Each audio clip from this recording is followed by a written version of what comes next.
Madam, the boy in this painting, I know him. He lived with me in the orphanage. The hoarse, trembling voice of Caleb Morrison echoed through the quiet hallway of the Westwood mansion, shattering the stillness of that California afternoon. He froze before the oil portrait hanging on the white wall. The rubber gloves on his hands were still wet with soapy water, and the rough, calloused fingers of a man who had worked his whole life began to tremble uncontrollably. Sophia Westwood, a 38-year-old woman with loose ombre blonde hair, slowly turned around, still holding a cup of coffee. The afternoon sunlight of Los Angeles streamed through the wide glass window facing the Pacific, glinting on the flawless face of the film director. But in that instant, her beauty turned to stone. "What did you just say?" she whispered, her voice so faint it nearly dissolved into the light. Caleb swallowed hard, his vision blurring. At 42, a single father used to night shifts and cracked hands that told stories of survival. He now trembled like a lost child standing before the past. He pointed at the painting, a boy of about 4, with clear blue eyes, an innocent smile, and hair as soft as golden silk. "This boy, he lived with me at Sunshine Orphanage, East LA, from when he was 6 until 14. I can't be mistaken. That face, I could never forget it." The coffee cup slipped from Sophia's hand and shattered on the marble floor into 1,000 glittering pieces. She didn't even notice. Her long legs in white jeans seemed rooted to the ground. Her lips moved soundlessly. That portrait was of Noah Westwood, her younger brother, the boy who vanished 30 years ago. He disappeared one Sunday morning at Griffith Park when he was only 4. From that day on, the Westwood family was never the same. "Are you sure?"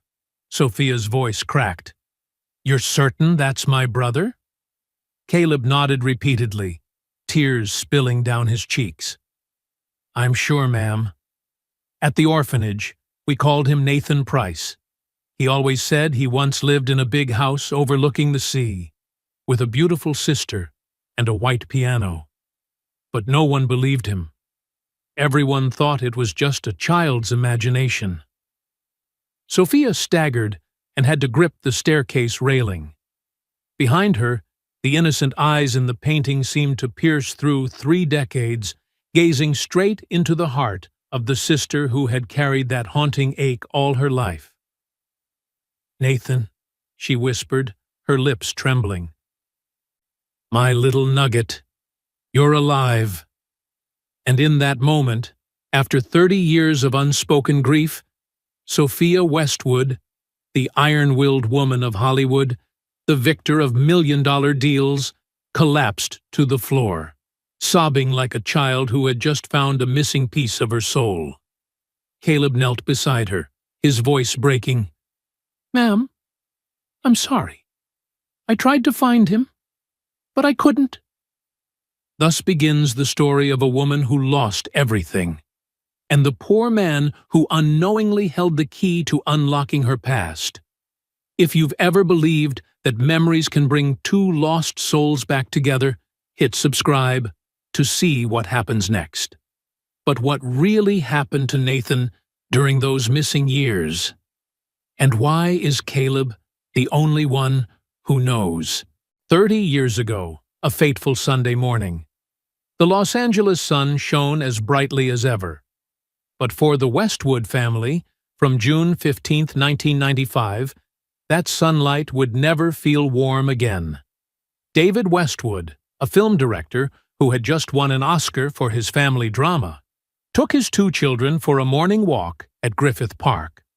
Sophia was 8, and Noah, the 4-year-old blonde boy, ran gleefully across the grass, his laughter ringing like silver bells.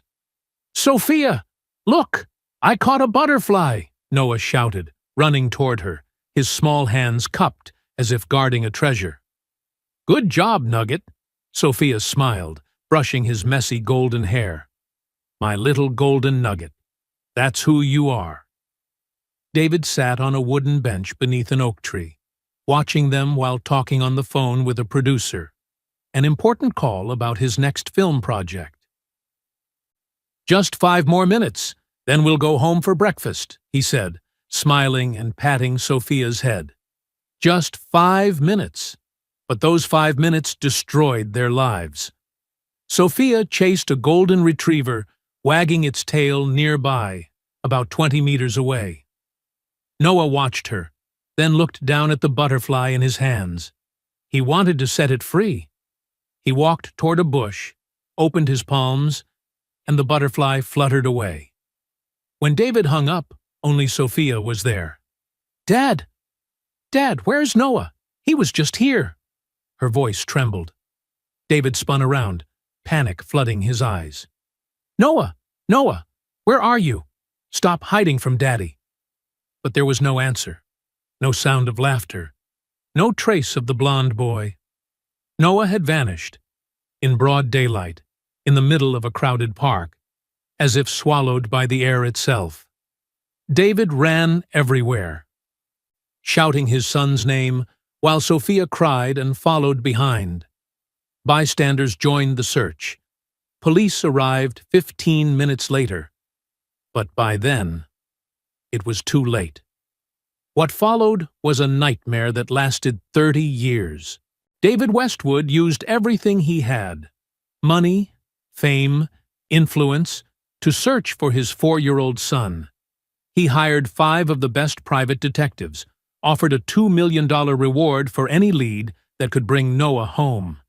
He appeared on every major show, CNN, ABC News, The Oprah Winfrey Show, pleading for help. Julia Westwood, his wife, a gifted composer once nominated for a Grammy, abandoned her career, canceled every contract, and lived for one purpose only, to find her son. The Westwood Mansion in Pacific Palisades, once host to lavish Hollywood parties, turned into a command center for the search. Walls were covered with maps, photos of Noah, lists of leads, police reports, and frantic notes scrawled in marker. The LAPD investigated for 8 months. They combed every corner of the park, interviewed over 300 witnesses, and reviewed 12 surveillance cameras around the area. In one blurry video, a woman with brown hair and sunglasses was seen holding the hand of a boy in a blue shirt, matching Noah's, walking toward the west parking lot at 10:47 a.m. But the footage was too grainy, faces unclear, no license plate. We believe this was a premeditated abduction, said Detective James Rodriguez, a former FBI officer, during a briefing at the mansion. But there's been no ransom demand, no contact, which means... He stopped mid-sentence, but everyone understood. It meant the child might be gone, or worse, sold into a trafficking ring. David slammed the table, shouting, "No! My son is alive! I can feel it!"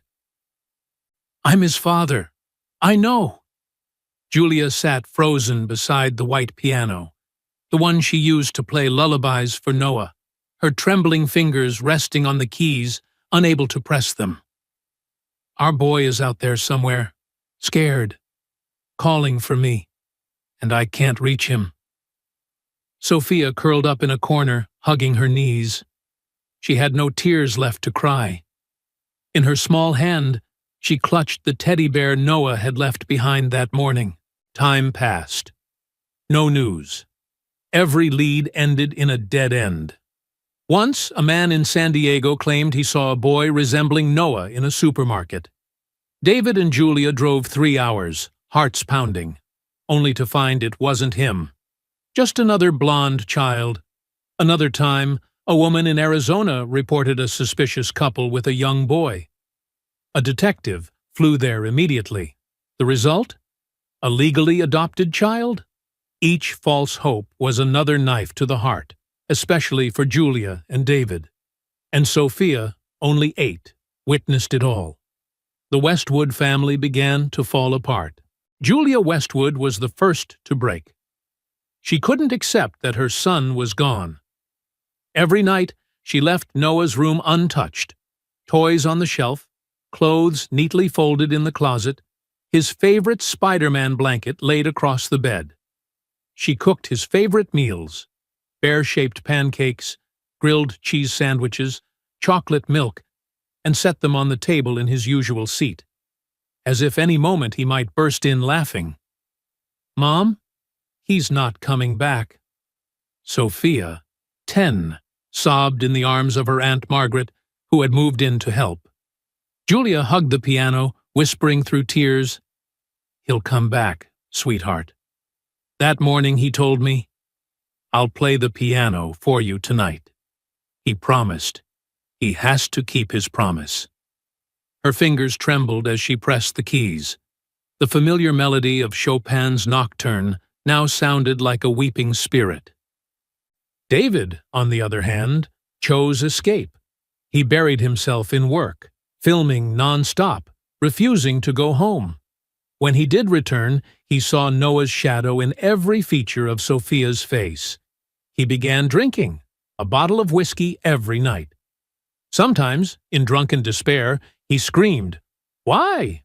Why did I answer that call? Just 5 minutes." "Dad, do you still love me?" Sophia asked softly from the doorway. David froze. The bottle slipped from his hand. For the first time in months, he knelt and hugged his daughter tight. "I'm sorry, Sophie. I love you, but I don't know how to live when your brother's not here. Every time I look at you, I relive that day. I failed to protect both of you.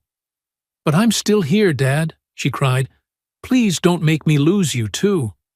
David held her long and hard. "I'll try. I promise." But the pain was too deep. And he didn't know how to keep that promise. 2 years after the disappearance, a cold winter morning in 1997, Julia Westwood passed away. It was Sophia, only 10, who found her. Julia lay still on her bed, clutching Noah's blue shirt. On the table, an empty bottle of sleeping pills and a hurried note. "My dearest Nugget, I'm sorry. I searched everywhere but couldn't find you. I'm so tired now. If there's another life, I'll find you again, and never lose you this time. I love you, forever. And my beloved Sophie, live for me and your brother. I'm sorry I wasn't strong enough." The newspapers called it an accidental overdose, but Sophia knew it wasn't an accident. At the funeral, she stood still before the coffin, dry-eyed. She placed Noah's teddy bear into her mother's hands and whispered, "Take care of him for me, Mom. When I find him, I'll come bring you both home." In that small, shattered heart, a silent vow was born. "I'll find you, little brother, even if it takes my whole life." After Julia's death, David tried to survive for Sophia's sake, but the pain had consumed him. He drank more, relied on painkillers, and slowly lost himself. Studios stopped working with the unstable director. Money ran out, spent on investigations and therapy. When Sophia turned 11, David had to sell his car, then jewelry, and finally considered selling the mansion. "Dad, we don't need a big house. I just need you." But he shook his head. "If I sell this house, Noah won't find his way home." With Aunt Margaret's help, they managed to keep the house, but not him. 3 years later, on a rainy night along Mulholland Drive, David's car veered off a cliff. Police said he was drunk. Family believed he chose to end it. Inside the car, they found an old photo, the 4 of them together on Christmas 1994. The last complete family portrait. Sophia, 13, became an orphan. At her father's funeral, she whispered quietly to the coffin, "Dad, did you find him yet? If you did, tell him I'm still searching. I won't stop After all that, Sophia was adopted by Aunt Margaret Thornton, a successful Hollywood screenwriter. Margaret loved her like her own daughter, but no one could replace her parents. Sophia grew up in silence, strong to the point of frightening. She excelled in school, graduated at the top of her class, and earned a full scholarship to USC's School of Cinematic Arts. No parties, no dating, just study, work, and writing. Professors called her the most gifted and most solitary student they'd ever taught. After graduation, Sophia started at the very bottom of the film industry, a production assistant. She worked 16-hour days, no weekends. By 25, she was an independent producer. By 30, she founded Westwood Productions. By 38, she had become one of Hollywood's most powerful female directors, 3 box office hits, 1 Oscar nomination. But behind the spotlight lived a heart that had never healed. Sophia never married, never loved anyone long enough. "I can't love when a piece of my heart is still out there somewhere," she once told her best friend, Jessica. Every year, on June 15th, Sophia returned to Griffith Park, standing at the exact spot where her brother vanished. "Nugget, I'm still looking for you. If you're alive, give me a sign. Just one sign." She hired detectives annually, spending millions on missing child organizations. Whenever there was even the smallest lead, Mexico, Toronto, Chicago, she flew there herself. Everyone a dead end. 30 years, over 150 leads. Not a single result. The Westwood mansion now housed only Sophia. A dust-covered white piano and a portrait of 4-year-old Noah on the wall. Each night, she sat before that painting, glass of wine in hand, eyes lost in the past. "Do you still remember me, Nugget? Are you still alive?" And then, on one seemingly ordinary afternoon, a janitor walked into her life. And from that moment on, nothing would ever be the same again. Caleb Morrison was born in 1983 in the small town of Prescott, Arizona. His father, James Morrison, was a carpenter. His mother, Linda Morrison, was a preschool teacher. They weren't wealthy, but that home was always filled with love.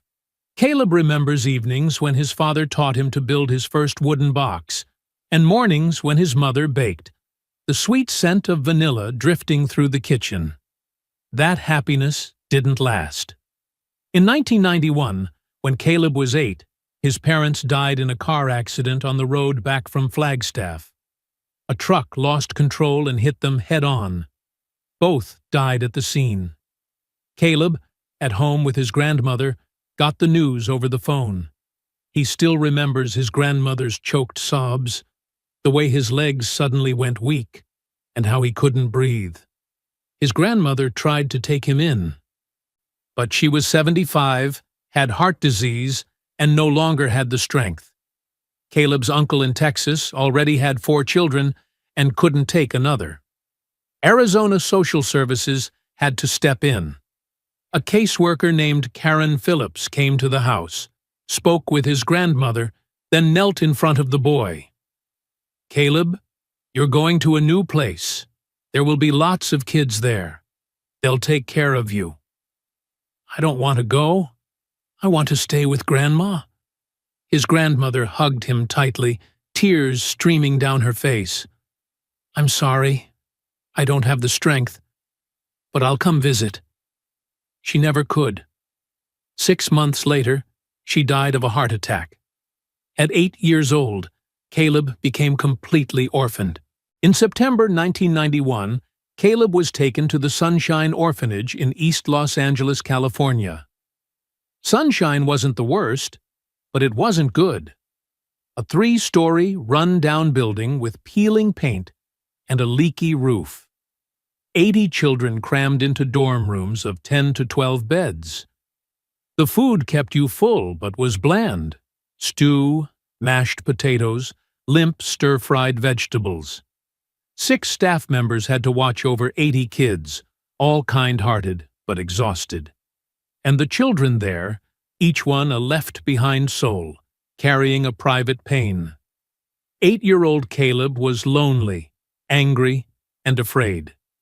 He knew his parents hadn't left him on purpose, but the pain remained. In the first months, he clutched his mother's sweater, the only item he was allowed to bring, and cried every night. Some kid mocked him. "Cry, baby!" Orphan and still crying. An older boy named Derek grabbed the sweater and tossed it into the toilet. Caleb lunged to get it back, ended up with a black eye, but saved the sweater. Gradually, Caleb learned how to survive, stay silent when it hurt, stand up when bullied, and protect the younger kids. Because he knew what it felt like to be wounded. He had once dreamed of becoming an architect, drawing beautiful houses where people were always together. He drew very well. Teachers praised him. But in an orphanage, college dreams felt far away. No money, no sponsor. The only thing was the present, getting through each day, hoping for a miracle that someone would come to adopt him. No one came. Caleb grew up at Sunshine for 10 years, from 8 to 18. And in those 10 years, one little boy changed everything. In September 1997, when Caleb was 14, a new boy arrived. Nathan Price, 6 years old, small, with tousled blonde hair and blue eyes brimming with tears. Social worker Jennifer Lawson, 35, gray blazer, cool face, led him into the office and spoke with the orphanage manager, Margaret Ross, 55, gray-haired, kind but weary. "This is Nathan Price. His adoptive parents, the Andersons, died in an accident in Nevada last week. No relatives. Here's the birth certificate. He was born in 1991 in Las Vegas. The records are unclear, but they've been verified." Margaret looked at the boy, her eyes full of pity. In 20 years at the orphanage, she had met hundreds of children, but her heart still hurt, like the first time. "Hello, Nathan. I'm Margaret. From now on, this place is your home. I'll take care of you." Nathan said nothing, hugging a teddy bear, one arm torn, an eye crooked, its fur matted, and looked around in confusion. Jennifer set down a bag of clothes. "Here are his things. I have to go." She turned and left quickly without looking back. Margaret took Nathan to the dining hall. It was dinner time. Stew and mashed potatoes. Caleb sat at a corner table eating quietly and looked up when he saw the new boy. Nathan stood in the noisy room as if hearing nothing. He whispered, "Sophie, where are you? You promised you'd protect me." "Who's the kid talking to?" Derek, now 16, sneered. "Crazy!" A few others burst out laughing. Caleb didn't. He looked into Nathan's eyes and saw himself in earlier days, the pain of a child abandoned, bereft of family, doubted by everyone. That night, when everyone was asleep, Caleb saw Nathan sitting alone in the backyard, an old swing creaking beside a rusty slide. The boy tilted his face to the sky and softly sang a sad lullaby. "I'll come home, to the white piano, to Sister Sophie. Mom will play, Dad will tell stories, and I'll be happy." Caleb walked over and sat on the swing beside him. "You okay?" Nathan started and wiped his tears. "Who are you?" "I'm Caleb. I live here. Welcome to your home." The blue eyes widened. "Home? But my home isn't here. My home is by the sea. There's a white piano. There's Sister Sophie." "Who is Sister Sophie?" "My sister. She's really pretty, with long blonde hair. She promised to protect me. She calls me Nugget." His voice shook. "Where is she?" "I don't know. I can't remember clearly. But I know she's real. I have a home. I have a family. I hear piano. Mom plays Chopin. Our house looks out over the sea. But no one believes me. They say I'm imagining things. Caleb knew that feeling. When he first came to the orphanage, he'd told stories about his parents, every detail. Then, as no one cared and the kids said, "Forget it, they're dead," he learned to keep quiet. But Nathan was different. He still believed, remembered, hoped. "I believe you," Caleb said, putting a hand on the boy's shoulder. Nathan's eyes lit up as if catching a thread of light. "You really believe me? You don't think I'm crazy?" "No, and I'll help. One day, I'll help you find your family." Nathan hugged Caleb, sobbing. From then on, a brotherhood without blood ties began. In the 4 years that followed, Caleb and Nathan became real brothers. Caleb shielded Nathan from bullies. Once, Derek grabbed Nathan's teddy bear, threw it into the toilet, and flushed. Nathan screamed in tears. Usually calm, Caleb drove a straight punch into Derek's face, breaking his nose. Caleb was punished with 3 nights without dinner. But he had no regrets. That night, he snuck into Nathan's room with bread and an apple he'd hidden. "It's okay, Nugget. I'll always protect you." "Nugget?" Nathan blinked. "You called me exactly what Sister Sophia calls me." Caleb smiled. "Because you deserve that nickname. You're a precious golden nugget to me." Nathan laughed, his first laugh since arriving at the orphanage. "You're so much like Sophie. You're as kind as she is." Caleb had fished out the teddy bear, washed it, and stitched the torn arm. "Here, I fixed it." Nathan hugged it tight, tears rolling down. "Thank you. You're the best person I've ever met, besides my family." Caleb shared his meals whenever Nathan was hungry. He taught Nathan to read and write when he started 1st grade, patiently pointing out each letter. Every night, Caleb told stories he made up himself. Brave princes finding their way home. Most importantly, he always listened to Nathan's family stories, even when others called them delusions. "I have a house by the sea, blue waves, a very big white piano. My mom plays nocturnes. My dad makes films about families. My sister Sophie is 8, always holding my hand, singing to me, calling me Nugget." "Why don't you go home?" Caleb asked once. "I don't remember the way. I only remember my name is Noah. But now everyone calls me Nathan. I don't understand why. I remember warmth, the sound of the piano. Then a woman with sunglasses took me away. I don't remember her face. After that, I had adoptive parents, the Andersons. They were very kind. But then they died, and I ended up here." Nathan drew a lot.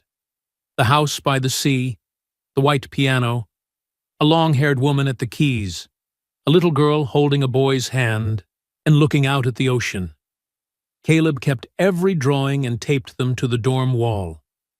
"You'll go home someday, Nugget. I believe it. When you do, you have to take me to see the real house. But now I have you. You're my family." Nathan hugged Caleb. "And you're my little brother. Always." In 2001, Nathan turned 10 and Caleb 18. Time to age out per California law.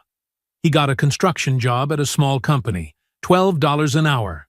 He rented a room in East LA for $400 a month. 1 bed, a hot plate, shared bathroom. Caleb had a plan. Save for 2 years, rent a 2-bedroom apartment. When Nathan turned 12, he would apply to foster and adopt him. On the day Caleb left, Nathan cried his heart out. "Don't leave me. You're the only one I have. I'm scared." Caleb knelt on the grass outside the orphanage and hugged the 10-year-old tight. His own tears fell. I'm not leaving you, Nugget. I'll visit every week. Just 2 more years, and I'll bring you home. I promise. You'll have a real family. Do you really promise? You're not lying? I promise. Cross my heart and hope to die. Caleb drew a cross on his chest, like his father used to when making an important promise. I love you, Caleb. I love you too, Nugget, more than anything. Caleb kept his word. He came every Sunday, rain or shine. He brought pizza, chocolate bars, orange juice, clothes when Nathan outgrew his, sketch pads and good-colored pencils, because he knew Nathan loved to draw. The two sat in the orphanage yard and talked about dreams. What do you want to be when you grow up? One spring afternoon in 2003, when Nathan was 12, Caleb asked, I want to find Sophie, and I want to paint. I'll make paintings that make people remember home, family, what matters. You will. You're talented. I believe you'll be a great artist. And in just 1 more year, you'll come live with me. Nathan beamed. Don't forget your promise. I won't. I'm saving every day. I'm working extra hours. I'll keep my word. Caleb worked 2 jobs, construction by day, building security by night. 14 hours a day. He skipped meals, didn't buy new clothes, every dollar saved, for a 2-bedroom apartment for Nathan. Then everything collapsed. In March 2005, when Nathan was 14, tragedy struck. The Sunshine Orphanage had a supervisor named Frank Miller, 42, big, rough, prone to drinking and yelling, even hitting kids. Nathan was afraid of him. One night, Nathan drew until 11. A large painting of the house by the sea, the piano, Sister Sophie. He forgot to turn off the dorm lights. Miller, doing rounds, saw it, and flew into a rage over wasting electricity. He dragged Nathan out of bed and slapped him hard in the face. Useless! An artist, huh? You're a kid nobody wants. Family, piano, sister, all in your head. 8 years of pain and mockery boiled over. I'm not useless. My family is real. Sophie is real. And Caleb is going to take me away. Miller grew even more enraged and beat him savagely, punching his stomach, kicking his ribs, slapping him over and over. Blood poured out. A rib likely cracked. Nathan tried to fight back, shoving Miller into a table. The man beat him harder. The kids were terrified into silence. Margaret wasn't there that night. Only Miller. And fear. At last, Miller stormed off, growling, "Get back to your room! Open your mouth to anyone and you're dead!" But Nathan didn't go back. That night, he stuffed a few clothes into a bag, grabbed his teddy bear and a stack of drawings, and climbed out through the bathroom window. A 14-year-old boy disappeared into the Los Angeles night. Sunday morning, Caleb arrived, as he did every week, with pizza and sketch pads. Margaret met him, eyes wet. "Caleb, Nathan ran away 3 days ago. We haven't found him. The police are investigating, but—" Caleb was stunned. The pizza box slipped and sprang open. "Why didn't you call me immediately? How could you let him go? What happened?" Margaret cried. "Frank Miller. He beat Nathan for drawing late. We didn't foresee. He said it was just a light punishment. When we checked, Nathan was gone." "Where is Frank Miller? I'll—" Caleb shouted, rage and tears surging. "He's been suspended. The police are investigating. But Caleb, we have to find Nathan first." Caleb didn't listen further. He ran out into the streets and tore through the city, parks, bus stations, underpasses, dark alleys, shouting hoarsely, "Nugget! Where are you? It's me! I'll protect you! Come out to me!" Not a trace. He reported it to the police. They were indifferent. Runaways are common. He'll come back when he's hungry, or he'll turn up. He's not a runaway. He's my little brother. He's 14. He was beaten. He could be starving, Caleb yelled at the station. We'll keep an eye out. We'll let you know if something comes up. Caleb searched for 6 months. He posted more than 2,000 flyers across the city. Nathan's photo, his phone number, the line, "Please help me find my brother." He asked every homeless person he met, paid them to watch for him. He quit his construction job to search full-time, keeping only the night security shift to survive. Every dollar of his savings, $8,000 meant for the apartment with Nathan, vanished, printing flyers, hiring a private investigator for $2,000, useless, paying helpers to search. No results. Nathan had been swallowed by the vast city of Los Angeles. Caleb carried a gnawing guilt. I promised to protect him. Only 6 more months, and I was too slow. I broke my promise. I lost him. Every night he woke from nightmares, Nathan calling for help in the dark. Caleb, you promised. While he ran and ran, but could never reach him. On the streets, he saw Nathan in the faces of every street kid, and up close, it wasn't him. He put Nathan's drawings into the wooden box his father had once made. He couldn't bring himself to open it because it hurt too much. But on the loneliest nights, he did open it, looked at each line, the piano, the seaside house, the long-haired girl holding the boy's hand, and whispered, "Nugget, where are you? I'm sorry. I should have been stronger, faster." In 2006, Caleb went back to working pool and garden maintenance. He had to live. He kept searching, but hope faded by the day. Time passed. In 2011, 28-year-old Caleb met Michelle, a fun-loving bartender. They fell in love quickly, passionately, and without much thought. A year later, Michelle was pregnant. "I'm not sure I'm ready to be a mother, Caleb," Michelle said, eyes full of worry. "I'll be here with you. We can do this," Caleb said, holding her hand, a sincere promise from a man who had endured too much pain and loss.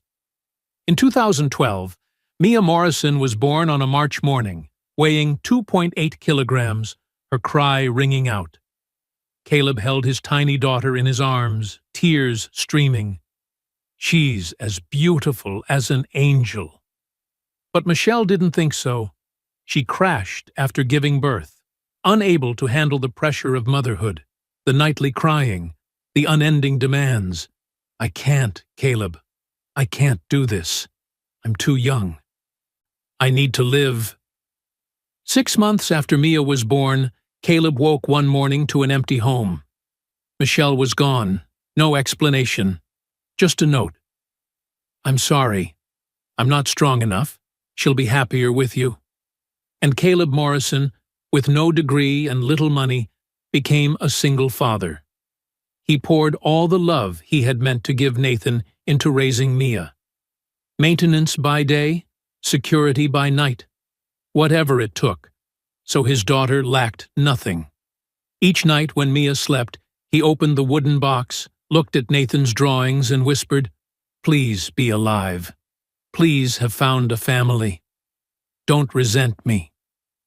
In 2025, Caleb was 42, Mia 13. He landed a maintenance job at the Westwood Mansion in Pacific Palisades, stable work at $25 an hour, enough to provide for his child. One October afternoon, while wiping windows along the second-floor hallway, Caleb looked up and saw the portrait hanging on the wall. Nathan's face, Nathan's blue eyes, Nathan's smile.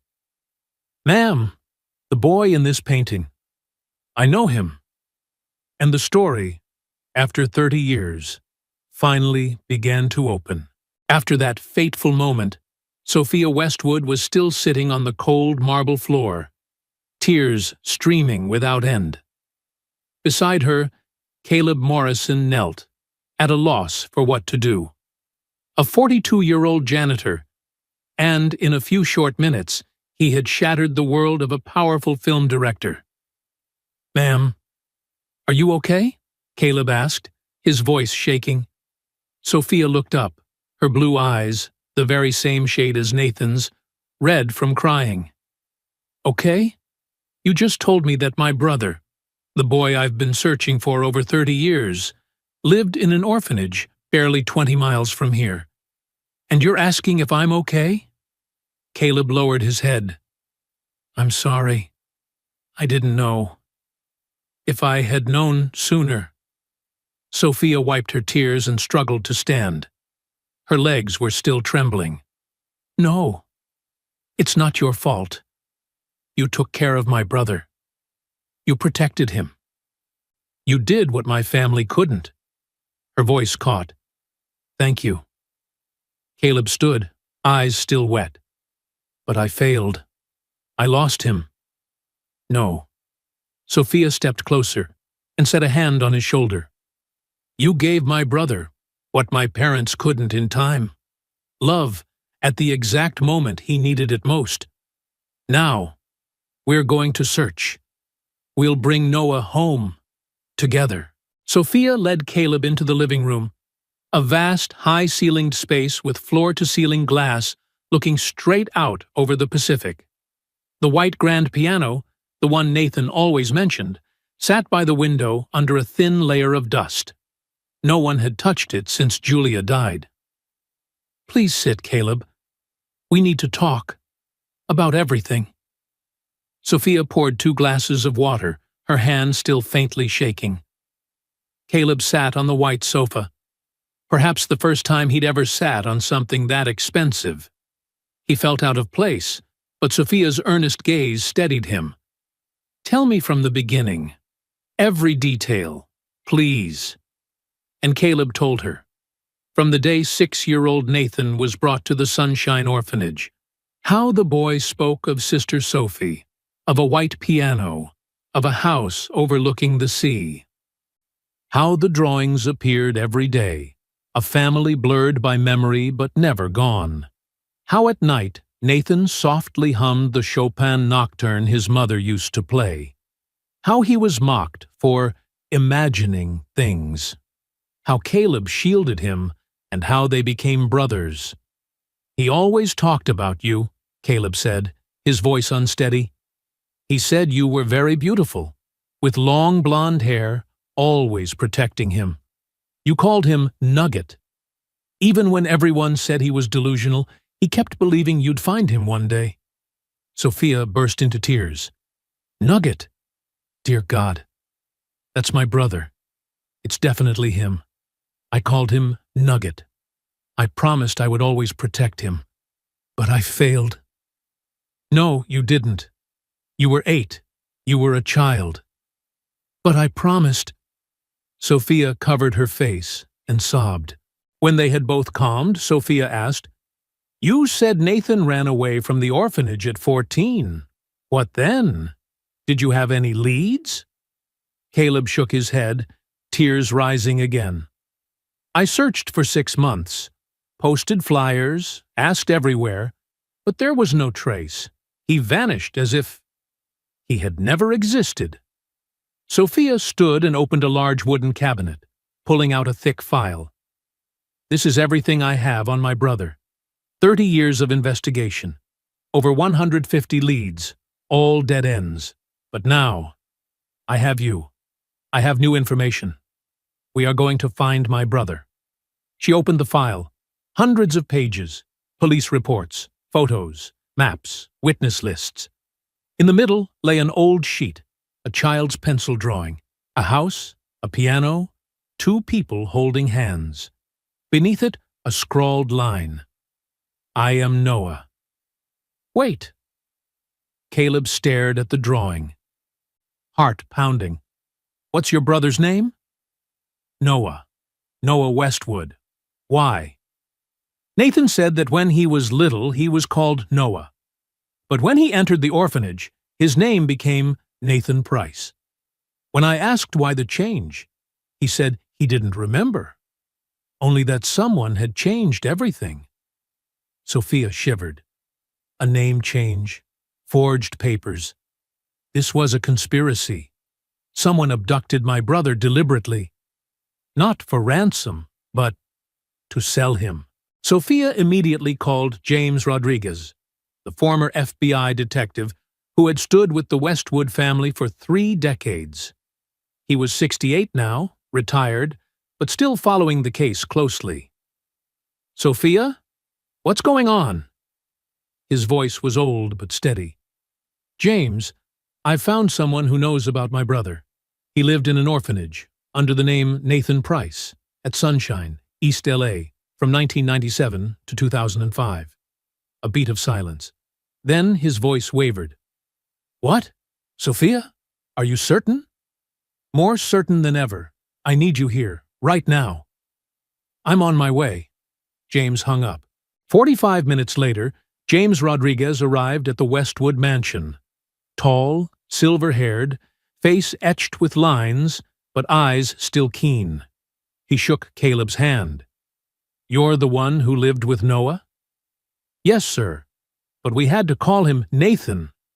James opened his laptop and began typing. "Tell me everything from the start, as detailed as possible." Caleb recounted it again, this time with greater specificity. The day Nathan entered the orphanage, the woman who brought him, Jennifer Lawson, the fake birth certificate listing Nevada, the adoptive Anderson's fatal accident. James typed quickly. "Jennifer Lawson. I remember that name. She was a social worker in L.A. in the 1990s. There were many questionable reports, children removed, messy files. But we were never able to charge her." "You think she was involved?" Sophia asked. "Highly likely. If she brought Noah, under an alias, into the orphanage with forged documents, she was certainly a link in the chain." James flipped through old files. "In 1995, when Noah was abducted, we had a blurry camera clip of a brunette woman in sunglasses holding the hand of a boy in a blue shirt. We couldn't identify her. But now—" He pulled out a photograph from 1997. Jennifer Lawson at a social services conference. Brown hair, a build nearly matching the woman in the video. "It's her," James concluded. "I believe so. We need to find her," Sophia said. "She might know where Noah is." James typed into his computer. "Jennifer Lawson. Let me check." 10 minutes later he shook his head. "She died in 2018, lung cancer. But she has a daughter, Rebecca Lawson, 40 years old, lives in Santa Monica." "We need to speak to her," Sophia said, "but we have to be cautious. If she knows what her mother did, she might refuse to cooperate. Or worse, alert others in the network." Sophia stood. "I don't care. I'm going to see her. Right now." "Sophia, wait. We need a plan." 30 years, James. I've waited 30 years. I can't wait another second." That afternoon, Sophia, Caleb, and James drove to Santa Monica, to a small apartment near the beach. Rebecca Lawson opened the door, a 40-year-old woman with brown hair and a weary face. Seeing them, she flinched. "Who are you?" "I'm Sophia Westwood. This is Detective James Rodriguez and Caleb Morrison. We want to ask about your mother, Jennifer Lawson." Rebecca turned pale. My mother is dead. What do you want?" "We want to know about a boy named Noah Westwood. Your mother abducted him in 1995, and we believe you know something." Rebecca stepped back, trembling. I don't know." "Please," Sophia stepped forward, tears filling her eyes. "Noah is my brother. He was kidnapped when he was 4. My family fell apart. My parents died of grief. I've searched for him for 30 years. Please, if you know anything, tell me." Rebecca looked at Sophia, then at Caleb and James. Tears spilled. I know. I know about that boy. and about many others. They sat in Rebecca's small living room. She poured water, her hands still shaking. My mother wasn't a good person. She worked for a child trafficking ring. Not to abuse them, but to sell them to wealthy families who couldn't have children. Illegal adoptions. And my brother? Sophia clenched her teeth. Noah Westwood. Yes, I remember that name. My mother kidnapped him from Griffith Park in 1995. A wealthy couple, the Andersons, paid $200,000 for a little boy. They couldn't conceive, and they couldn't adopt legally because of background issues. So they paid my mother. Your mother kidnapped my brother. To sell him? Sophia was almost shouting. Rebecca nodded, crying. I'm sorry. I was only 10. I saw my mother bring a boy home. He cried, calling for his sister and his mother. My mother gave him a sleeping pill.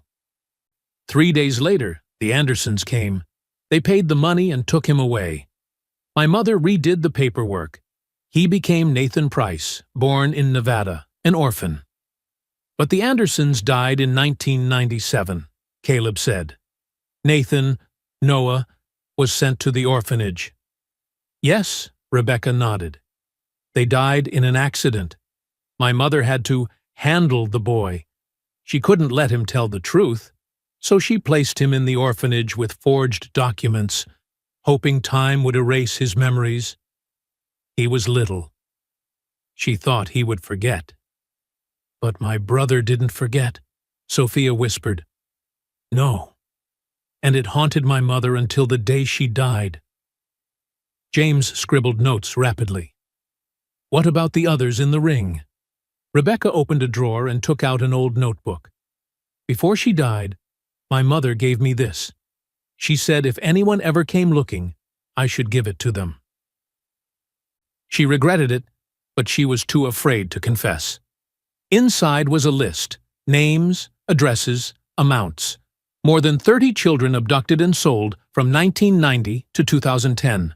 One dedicated page, Noah Westwood, Nathan Price, 6/1995.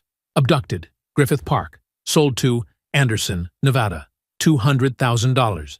A note underneath, ran from Sunshine, 3/2005. Whereabouts unknown, possibly deceased. Sophia clutched the notebook, her whole body trembling. No, my brother isn't dead. He's alive. He has to be. Rebecca laid a hand over Sophia's. I'm sorry. I don't know how to make amends. You can help me find my brother, Sophia said, meeting her gaze. That's how you make it right. After meeting Rebecca, Sophia immediately hired a professional team of 5 private investigators led by James Rodriguez. The timeline was pulled back to 2005, the year Nathan disappeared from the orphanage. Where would a 14-year-old boy go after running away from a home? James opened the briefing right there at the Westwood mansion. Around the table sat Sophia, Caleb, and the 4 other detectives. He'll be scared, Caleb answered. He'd just been beaten. His trust in adults almost gone. He'll hide in places where no one pays attention to a stray kid. Underpasses, parks, poor neighborhoods. Detective Maria Santos nodded. We need to sweep hospital records, shelters, even police reports. The search began. 3 weeks later, a thin streak of light flashed through the thick night. Maria traced a record at County USC Medical Center. In August 2005, a teenage boy around 14-15 was brought into the ER. No ID, body covered in injuries, cracked ribs, malnutrition, infection. When asked his name, he only said N, then fell silent.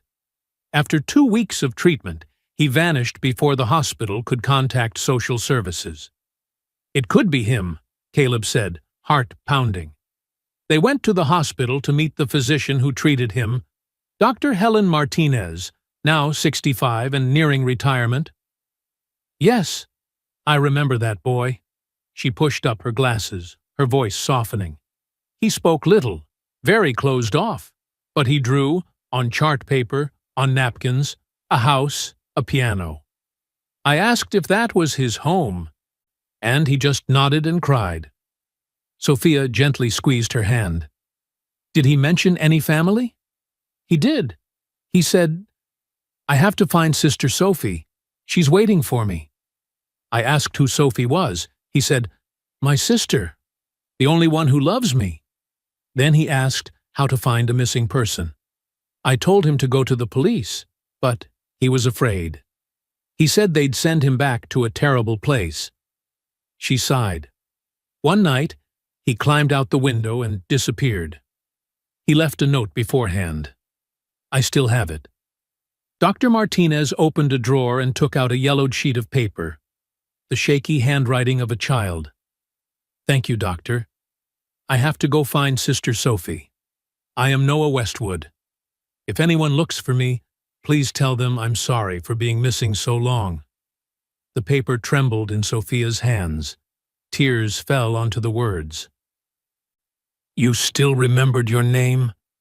You were still looking for me? Caleb's throat tightened. He never forgot. He never, ever forgot. The next trace led them to a homeless shelter in downtown L.A. A volunteer, Carlos Rodriguez, 55, once homeless himself, vividly remembered a blonde teenager from 2005-2007. He'd drop by for meals, sleep a night, then leave, Carlos said. Very quiet, but he'd draw for the kids here. Beautiful work. He said he drew to remember home. Did he talk about family? Sophia asked. Yes. He said he had a sister named Sophie and was looking for her. But he didn't know where to start. No papers, no money. I told him to go to the police. He refused. Adults hurt me. I don't trust anyone, he said. When did you last see him? James asked. Around 2007, 2008. He said he'd head north. Said maybe his sister was there. I gave him $50 and a warm jacket. He thanked me and never came back. The investigative team widened the circle to San Francisco and nearby cities. 2 more months passed, and another piece surfaced. In 2010, a young man around 19 was brought to San Francisco General after a motorcycle accident. Severe injuries, broken leg, concussion, no ID. In his pocket was a slip of paper, a drawing of a house, a piano, and the word Sophie. That's my brother, Sophia choked as she reviewed the file. It's definitely him. They met Dr. William Chen, the attending physician, now 60. I remember that young man. He was in a coma for 3 weeks. When he woke, he had partial amnesia. Couldn't recall his full name, no address. He kept repeating, "Where is Sophie? I have to find Sophie." We tried to help, but without documents, there was nothing to query. How long did he stay? James asked. 3 months. We treated his injuries and tried to jog his memory. Gradually, he recalled fragments. The name Noah, a seaside house, a piano. We notified police. They cross-checked missing persons, but nothing matched. The Noah Westwood file was too old, and at 19, he looked nothing like the photo of a 4-year-old boy. Where did he go? Sophia's voice shook. Upon discharge, he said he'd keep looking for Sophie. He worked at a nearby cafe to get by. I'd see him occasionally. He sold drawings at Fisherman's Wharf, very skilled. Then one day, gone. The owner said he quit, said he'd head south. Another lead, in 2015 at Venice Beach, a street artist appeared selling hand-drawn paintings. Description: about 24, long blonde hair, scruffy beard, very taciturn. He painted families, children, homes, introduced himself as Noah, never gave a surname. Sophia and Caleb went to Venice Beach and asked around the artists. I know him, said Marcus, 50, graying, sun-browned. Noah, good kid, always helping, drew free for poor kids. Didn't say much about his past, but I knew he was looking for someone named Sophie. "Where is he now?" Sophia asked, eyes filling. "He left around 2018. Said he'd go east, New Mexico or Arizona. Said he had a feeling Sophie was that way. I didn't get it, but he was determined. He left me a piece." Marcus brought out a framed drawing. A little girl of 8 and a little boy of 4 holding hands, looking out at the sea. Signed below, "Noah, for Marcus, 2018. Family is everything." Sophia clutched the painting and broke down. "You've been looking for me all this time, and so alone." Caleb laid a hand on her shoulder. "We're close to finding him." The search radius shifted to Arizona. 3 weeks later, they hit a trace at a small art center in Sedona. In 2020, an artist named Noah, no surname, held a small exhibition. Theme: Searching for Home. 20 paintings about family, love, and loss. The center's owner, Sarah Mitchell, 45, recounted, "Noah was very sensitive. He said he'd been separated from his family as a child, that he painted to remember them, and hoped one day they'd see his work and recognize him." "Is he still here?" Sophia asked, her voice trembling. "No. He left in 2022, said he'd return to California. He said he had a dream. His sister was looking for him. He had to go back. He left an email address. Let me check." Sarah opened her computer. "Here it is. noahfindinghomeeggmail.com. I sent a few messages, but after 2023 there was no reply. James wrote down the email. We'll trace it. With a tech specialist's help, they tracked it. The account was last logged in May 2025 from an IP address in Los Angeles. He's back in LA, James concluded. He's here, right now." The IP led to a small internet cafe in Echo Park. The owner, a young man named David, recognized a long-haired blond man, about 34, who often used the computers. "What did he do online?" Sophia asked.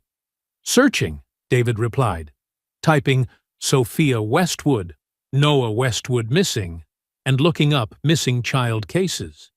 He looked so sad. I asked if he needed help.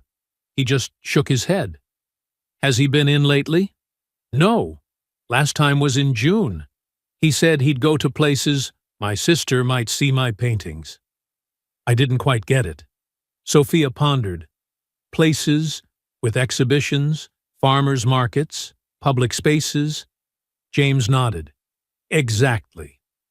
We need to canvass art fairs, street exhibits, anywhere artists sell." They fanned out across Los Angeles. Markets, art fairs, street corner galleries. 2 weeks with no results, and despair crept into the corners of Sophia's eyes. "Where are you? Where are you?" She sat on the sand at Venice, eyes on the ocean. Caleb sat beside her, exhausted but steady. "We'll find him. I promise." 30 years, Caleb. 30 years I've searched. Now I know he's alive, know he's somewhere near. And I still haven't seen him. Don't give up. Nugget is looking for you, and you're looking for him. You two will meet. I believe it. One weekend in November 2025, Sophia's phone rang. Jessica, her best friend. "Sophie, I just saw a man selling paintings at the Hollywood Farmers Market. His paintings are of a white piano and a house by the sea, exactly like you described. I think it might be Noah." Sophia shot to her feet, heart thundering. "Are you still there?" "I'm standing right here. I won't take my eyes off him." "Keep him there. I'm on my way." Sophia sped through the streets of Los Angeles, her heart pounding as if it would burst out of her chest. Caleb sat in the passenger seat, his hand gripping the door handle. "Easy. We're very close. Don't let anything happen now," he said, his voice tight with restraint. "That's my brother, Caleb." After 30 years. That's my brother." Sophia's voice broke. 20 minutes later, they reached the Hollywood Farmers Market, a bustling fairground with hundreds of stalls, people packed shoulder to shoulder, the smell of food mingling with lively street music. Jessica waited at the gate, waving, "Sophie!" "He's still there. Third row on the left, near the flower stand." Sophia ran after Jessica, Caleb close behind. Her heartbeat hammered so hard she could barely breathe. And then she saw him. He sat on a small wooden stool, a tarp behind him crowded with paintings. About 34, shoulder-length blonde hair, a bit of stubble, sun-browned skin, a worn white t-shirt, jeans, old sneakers. In front of him was a sign. Noah, street artist, hand-drawn, $20 to $50. He was sketching a little girl of about 5, his pencil strokes gentle and precise. The girl's mother stood beside them, smiling.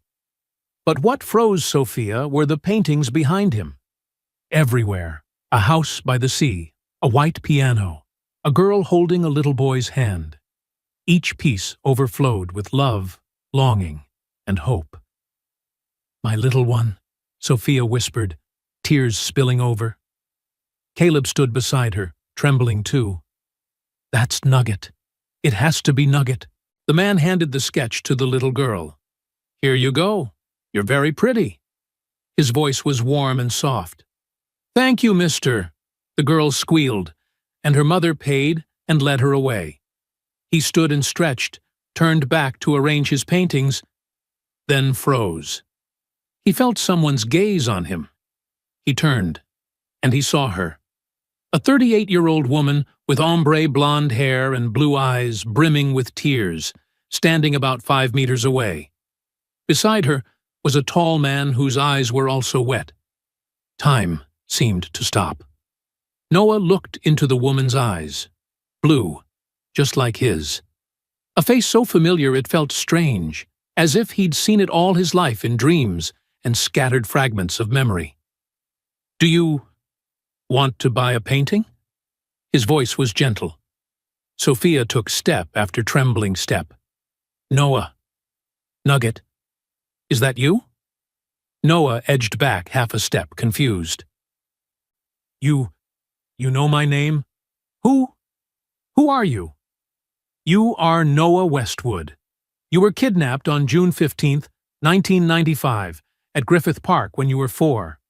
You have an older sister named Sophia. I call you Nugget. Mom played Chopin nocturnes. Dad was a director. Our house looks out over the sea, with a white piano. And I am Sophia. I've been looking for you for 30 years. Noah stood motionless. Tears burst forth. In his mind, flashes.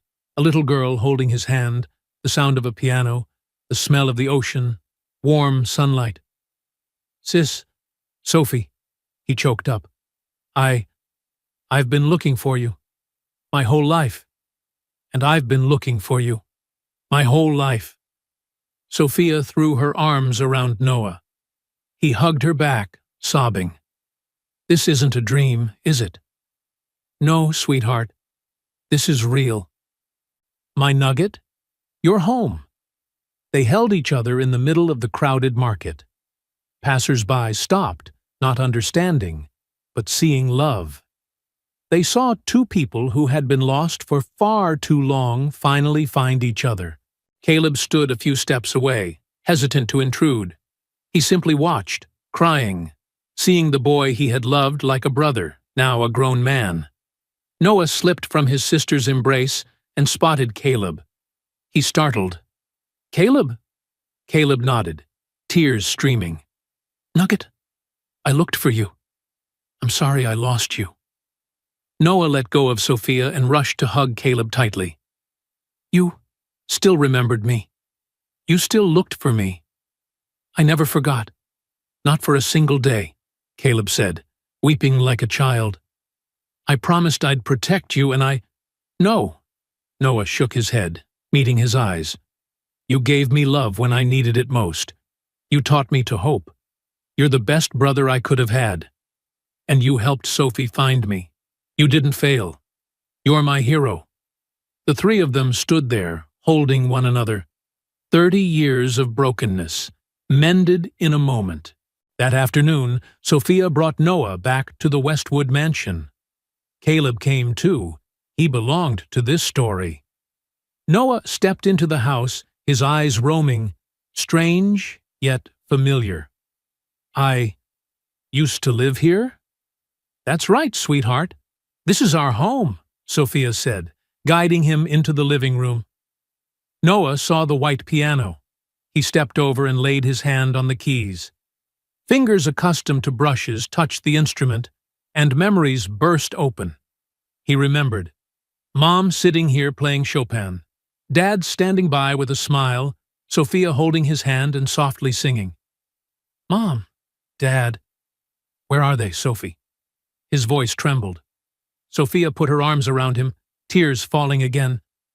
"They are gone, love. The pain of losing you was too great. But I believe, wherever they are, they're looking down and smiling because we're together again."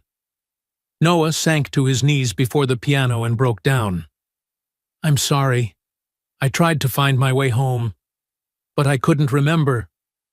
"It was never your fault." Sophia knelt and embraced him. "You were a victim, and now you're home. I will never let you go again." Caleb stood in the doorway, looking at the siblings, his heart full. Joy for Nugget having his family back. A sharp ache for the years the boy wandered alone. Noah stood and took Caleb's hand. "Caleb, you're my family too. My brother. Always." Caleb hugged Noah. "Always, Nugget." In the next 2 months, Noah moved into the Westwood mansion. He began trauma therapy, and the buried pieces of memory returned one by one.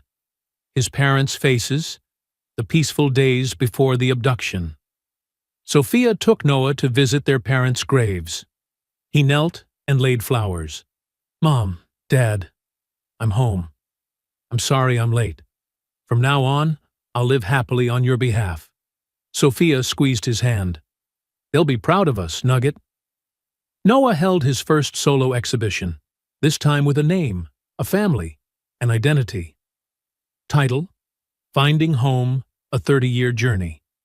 50 paintings telling the story of his life. Loss, loneliness, hope, and reunion. Caleb and his daughter Mia attended the opening. Mia called him Uncle Noah, and Noah called her my little niece. They became a bigger family. Sophia founded the Finding Nugget Fund to support families with missing loved ones.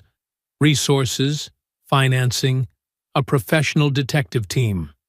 In the first year alone, the fund helped 12 families reunite. Noah became an ambassador for organizations combating child trafficking. He told his story not to garner pity, but to offer hope. "If I could find my sister after 30 years, you can find your loved one too. Don't give up." One summer evening in 2026, the whole family gathered at the Westwood mansion. Sophia, Noah, Caleb, Mia, Aunt Margaret, Detective James, and a few close friends. Noah sat at the white piano. For the first time in 30 years, he played. Sophia had hired a teacher, and he improved quickly, as if music had always slept within him. He played a Chopin nocturne. The melody, tender, sorrowful, and beautiful, filled the room. Sophia sat beside him, her hand on his shoulder. Tears fell, but this time they were tears of joy. When the final note landed, Noah turned and smiled. "Sophie, I'm home. And I will never let you go again, Nugget." Caleb stood by, his arm around Mia, looking at the boy he once knew, now a whole man. Loved. He whispered, "I kept the last promise, Nugget. I helped you come home." This story is not just a journey to find a missing loved one. It is love that doesn't give up, hope that lives in the darkest days, a promise even after 30 years, that can still be kept. Sophia Westwood searched for her brother for 3 decades and did not surrender.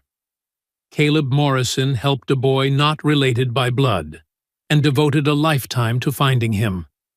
And Noah Westwood, though kidnapped, nameless, wandering for 20 years, never forgot the sister who promised to protect him.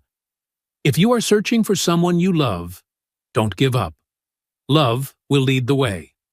One day, like Sophia and Noah, you will find each other again. This is the story of Sophia, Noah, and Caleb, and a reminder that family is not only blood. Family is the people who never give up on each other. If this story touched your heart, please like, share, and subscribe so we have the motivation to tell more meaningful stories. Comment the name of the city you're watching from so we know where you're tuning in.